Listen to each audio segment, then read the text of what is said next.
Welcome to a new Front 7 podcast. I am your host, Money Mike. And today on this show, we will be discussing a big what if from the 2016 NFL Draft that would have changed the course of that draft if a trade had gone through prior to the draft. Now, as we sit here days before the 2018 NFL Draft, and we are waiting to hear the next big trade, as it seems all the trades happened last month, where we had the Bills and the Bengals swap first round picks.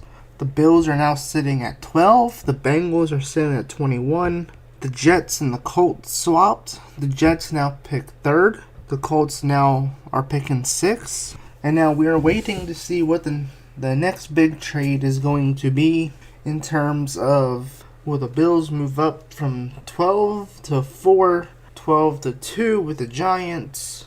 What is going to happen as the quarterback carousel will go fully into effect Thursday night when the first round officially begins? But today I do want to talk about something else that would have impacted the 2016 NFL Draft. So as we know, Colin Kaepernick right now is busy trying to find any kind of collusion from the NFL owners. Essentially, he thinks he's being blackballed and that they are colluding not to sign him because of his stance on kneeling during the national anthem. Now there are people saying the same thing about safety Eric Reid, saying that, since Eric Reid was also a kneeler, that essentially, he's being blackballed. Even though there's other safeties that have not yet to have been signed. So I don't see how Eric Reid is being blackballed when you have other talented safeties still out there on the market, which I think says a lot about the draft class coming up, with Derwin James and Minkah Fitzpatrick, Justin Reed, Ronnie Harrison. I think it kind of shows the NFL teams want to get younger at the safety position here, and so it seems that's the reason for the slow safety market and free agency. Eric Reid can say that he's being blackballed for protesting and kneeling, but when there's other safeties that have yet to be signed, that's kind of a hard argument to make. Lost among all of this here is nobody seems to bring up the Denver Broncos in the 2016 offseason, just 2-3 weeks out from the 2016 NFL Draft, would have made a trade to acquire him to be their starting quarterback. This is coming off of Peyton Manning retiring, so they were in the market for a new quarterback. So they're obviously picking 32nd. They're not going to be in the running for Jared Goff in this scenario. They're not going to be in the running for Carson Wentz. So they had to kind of wait and see how the draft played out. And as we saw, they waited it out and they got Paxton Lynch. They traded up with the Seahawks, moved up to 26, and drafted Paxton Lynch, who they thought was going to be the future franchise quarterback. Now, here we are, 2018, and, they're picking 5th overall. They signed Case Keenum to be their starting quarterback for this year. And so now we kind of wonder will they draft a quarterback in the first round with the 5th overall pick on Thursday night? Will they take one in the second round? It's going to be interesting to see there how this quarterback carousel plays out on Thursday night. But what makes it interesting is the Broncos may or may not have been in this position at all if the trade with Kaepernick with the 49ers had gone through. Now, I know for a lot of people here, they'll say, oh, blah, blah, blah. You may still think there's some kind of conspiracy against him or whatever, but you can look these articles up. There are ones from Sports Illustrated. I have another one from the Denver Post, which actually confirmed that they were trying to make a trade to acquire Colin Kaepernick, but something came up, which does not get talked about a lot when it comes to why teams have not signed him today in 2018. So, let's go back to 2016 here. Now, Colin Kaepernick here, he signed a big contract prior, so obviously for the Denver Broncos, they did not want Colin Kaepernick at such a high salary, so they wanted him to take a pay cut. So they were offering him a annual salary of $7 million for the 2016 and 2017 season. Kaepernick and the Broncos have made progress on a contract that would run through 2020. I wonder why this doesn't get brought up. Doesn't fit their agenda. Doesn't fit Colin Kaepernick's agenda. Here's some facts right here. Colin Kaepernick vetoed the opportunity to play in the NFL, which led to him eventually getting beat out by Blaine Gabbert. So as I said, he had a big contract. His contract with the 49ers at the time was paying a base salary of $11.9 and $11.9 million in 2016 and $14.5 in 2017. Agreeing to Denver's offer would have cost him $12.4 million in base salary and potentially as much as $16.2 million over the next 2 years. Even if the 49ers were to release Kaepernick before April 1st, the quarterback could earn up to $14.3 million, more than the $14 million he would earn in 2 years. Kaepernick would consider a deal with the Broncos that is slightly under his salary with the 49ers. But Kaepernick made his statement regarding Denver's current offer by reporting to San Fran's offseason program. Kaepernick flew from Denver to the Bay Area after meeting with the Broncos officials and arrived in time to start the 49ers offseason program. Let's keep going here. A trade between the Broncos and 49ers is still a possibility, but the discrepancy in salary would have to be settled by the teams. Kaepernick and the 49ers are at odds, specifically over the diagnosis of injuries he sustained during the 2015 season, but the 49ers are not willing to pay the $4.9 million difference in salary in 2016 to send Kaepernick to Denver. So, here we are. In 2016, Colin Kaepernick had a deal due to his unwillingness to take a pay cut, actually vetoed a starting job in the NFL where he would have been the starting quarterback in order to stay with the 49ers because he was not willing to take a pay cut. Now, here's the other thing that doesn't get brought up in this whole mess here. It would have been smart for his agent to actually leak out something in terms of, okay, we've met with these teams or we had workouts. These were the contracts that were offered. Because not everybody talks about the fact that, was the money too much for teams to take on. Obviously, here Denver did not want to pay so much, so they wanted him to take a pay cut.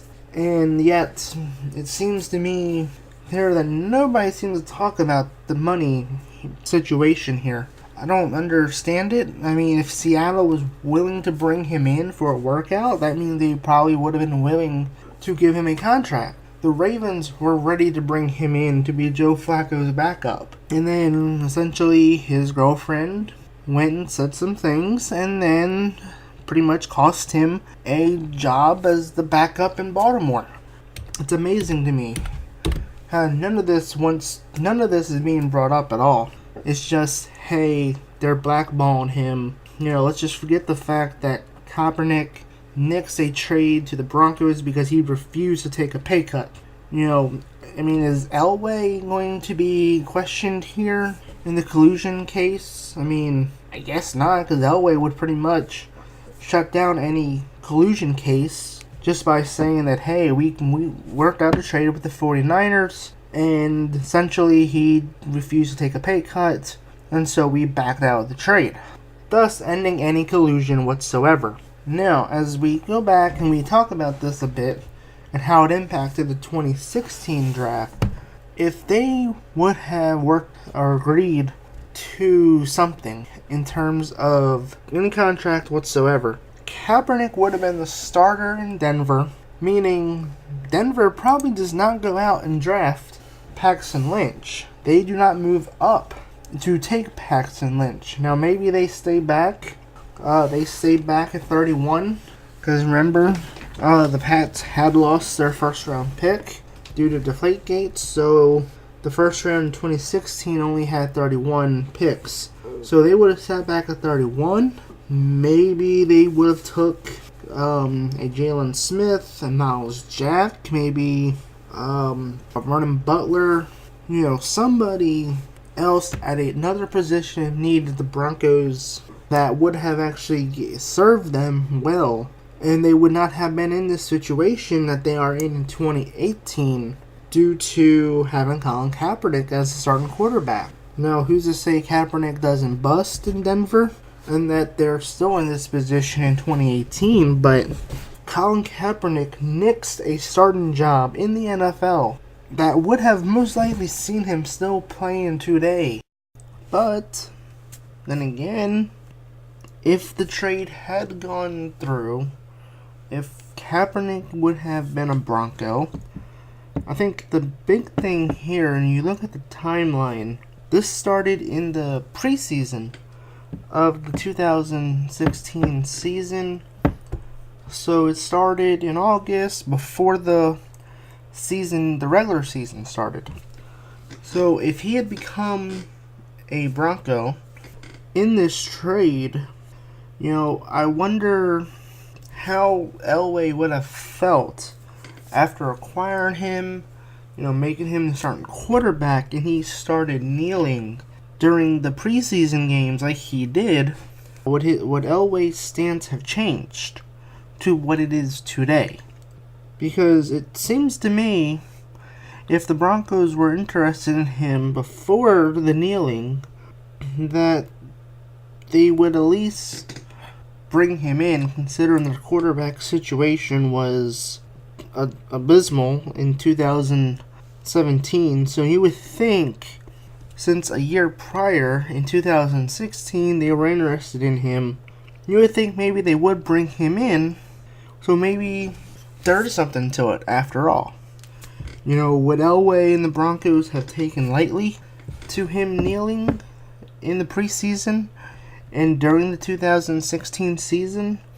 We know he was cut from the 49ers due to his salary in 2017. And I think at that point, there was just so much backlash that the teams were not willing to put up with the distraction, so to speak, of the off-the-field issues with Kaepernick. And if he would have been the starting quarterback, would he have been more accepted? Would things would have changed, so to speak? Would the Broncos had supported him since he was their starting quarterback, and they were willing to tie him a certain amount of money into him to be their new starting quarterback? There's a lot of questions there that would have been interesting to see how it would have played out with this trade. Because I think if him kneeling in August of 2016 during the preseason, if that would have affected the Broncos' decision in 2017 to cut him and move on, which again may have even changed 2017 NFL draft, because maybe they go up and they go and get a Deshaun Watson. Maybe they're in the running for Mitchell Trubisky, Patrick Mahomes. There's a lot of things here that change, or that could have made some big changes in terms of where the Broncos would be and where Colin Kaepernick would be at this point if this trade had gone through. And again, I think the big thing here would be, would he have still kneeled after being given a starting job? And, if the Broncos gave in to the money demands, things like that. There's so many what-if scenarios here that really would have been interesting to see how it played out. But currently, I think right now, trying to say that it's collusion with the NFL owners when clearly there was a team interested in signing him and even going out as far as trading and wanting to trade for his services. Kind of puts a damper on that whole entire case. And look, I said this before a while back when I talked about this before about the kneeling. The kneeling during the anthem is a completely separate issue from what was actually the actual issue at hand. The actual issue was rogue cops that would shoot people for no reason. And granted, yeah, that is an issue, but I think the kneeling during the anthem, like I said this before, when you talk about that, and compare it to a situation where you have, cops that are rogue and shooting people for no reason, if you look back at the swatting scenario, the situation where an online gamer was killed because somebody had called the police, making them think that they were kidnapping somebody, and then they had police show up, FBI at the door, and then the family that was there had no idea what was going on because this person who had committed the swatting had basically just set this person up, and then essentially it took one cop who did not see anything, who was on the side of the house, and shot the guy for no reason. Those are the cops that the ones that are trigger happy. Those are the ones that you want out, and the players are not doing nothing to really help that. The players, they're not going to the police chiefs. They're not going to the commissioner saying, look, what can we do? We play in your town. We want to be as beneficial to the community as you guys. We want to work together for a equal result that can lower this and, things like that, right? But they're not doing that. They're still kneeling. But instead they're kneeling, and it's that has nothing to do with rogue cops shooting people without any reason. But point being here is we may not have heard anything about this. The kneeling would not have started if Colin Kaepernick had took a pay cut, went to Denver, was the starting quarterback for the Denver Broncos. Maybe the NFL would not have took a hit in ratings last year and towards the end of 2016 when all this started. So, just saying here, I just don't get why this ain't being brought up. The agenda here, obviously it doesn't fit the agenda because it shows it would go against collusion. But, if I'm the other owners, I'm requesting to have John Elway and members of the Broncos front office to speak at these collusion hearings in order to shut this down once and for all. But it's interesting here. That would have changed the Broncos drafts in 2016, knowing that they had Colin Kaepernick ready to go as their starting quarterback. Kaepernick would be maybe still starting to this day. Maybe he would have been released due to salary after 2017, but, maybe he would still be signed to a team today. If the Broncos would have released him due to cap reasons, he might have been signed to a new team already. Maybe he would have went to Arizona instead of Sam Bradford. Maybe the Vikings would have brought him in, and there would not have been any issue or any off-the-field issues here to even talk about. He would have had the advantage of having game tape from him being the quarterback of the Broncos and coaches and GMs and stuff saying, hey, based off of it, what do you guys think? We want to bring him in, yada yada yada, things like that. So let me know in the comments below, what do you think? What would have happened if the 49ers and the Broncos trade had gone through for Colin Kaepernick? If Colin Kaepernick had become the starter for the Denver Broncos, and do you think that he would have been still playing and still been the quarterback for the Denver Broncos? Would he have been cut due to salary and already been signed to a new team already?